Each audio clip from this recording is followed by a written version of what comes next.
క్యారెక్టర్కి ఏం జరుగుతుంది, అతను ఒక డ్రంక్ కార్డ్ అయితే మన ఫ్రెండ్స్ కూడా చాలా మంది ఉంటారు కదండి, అప్పుడు దాకా విపరీతంగా తాగుతారు, మాలయంగానే ఇంకా 41 days తర్వాత మళ్ళీ మామూలు అయిపోతారు. అవును. బట్ ఆ 41 days మాత్రం వాళ్ళ సర్కిల్, వాళ్ళ అలవాట్లు, వాళ్ళ జీవన విధానం మొత్తం తక్కువ మారిపోతుందండి నిజంగానే. అందులో ఎంత కాంట్రాస్ట్ ఉంది, ఎంత కాన్ఫ్లిక్ట్ ఉంది. సో అలాంటి ఒక అగ్రెసివ్ క్యారెక్టర్, ఒక డ్రంకర్డ్, మాలప్పుడు ఎలా ఉన్నాడు, మాల లేనప్పుడు ఎలా ఉంటున్నాడు, ఆ మధ్యలో ఉండే టైం ల్యాప్స్లో ఎలాంటి పరిస్థితులు, ఎలాంటి సిచ్యువేషన్స్ ఎదురయ్యాయి అనేది. ఇంకొకటి డెలిబరేట్గా ఏమనుకున్నానంటే, ఒక విలను హీరో అలా పెట్టొద్దు అనుకున్నాను, ఇన్సిడెంట్లనే కాన్ఫ్లిక్ట్ని చేద్దాం. సో మీకు ట్రైలర్లో చూపించినప్పుడు కూడా ఒక్కొక్క ఇన్సిడెంట్లో వచ్చిన మనుషులు తప్పాలు, విలన్ అన్నోడు లేడు సినిమాలో.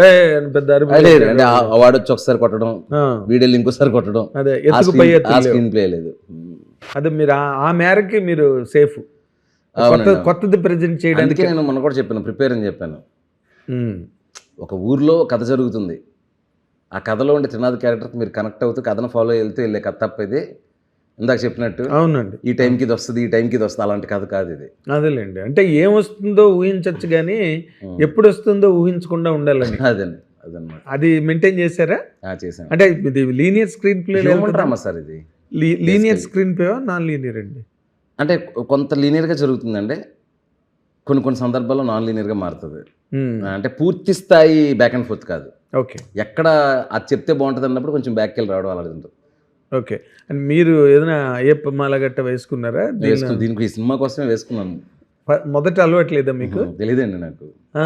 ఇలాంటి సినిమా చేసినప్పుడు ఏంటంటే వాళ్ళని వీళ్ళని అడిగితే చెప్తారు మనకి ఏదో ఒకటి, కానీ ప్రత్యక్షంగా మనం ఎక్స్పీరియన్స్ చేస్తేనే అది ఆ ఫీల్ మీరు ఫీల్ అవ్వాలి. ఆ ఫీల్ అవ్వాలి ఒకటండి. ఈ కస్టమ్స్ ఇవన్నీ ఉంటాయి కదా. అవును. రుద్రాక్షలు వేసుకునే విధానం, భిక్ష చేసినప్పుడు షర్ట్ వేసుకోరు వాళ్ళు. అవును. ఇవన్నీ 2-3 సార్లు కనుక్కోవడానికి ట్రై చేశాను. ఒక్కొక్కరు ఒకలా చెప్తుండేవాళ్ళు. అవును. అంటే ఒక్కొక్కరు ఒకలాగా, అంటే క్లియర్ ఇన్ఫర్మేషన్ లాగా ఉండేది కాదనమాట, నాకు అబ్స్ట్రాక్ట్గా కనబడేది వాళ్ళు చెప్పేది. అప్పుడు నేను వేసినప్పుడు, అప్పుడు మాలేసుకుని వెళ్ళినప్పుడు ఇంక ఈ ఫిలిం నగర్లో పడి పూజలకి వెళ్ళడం, చూడడం.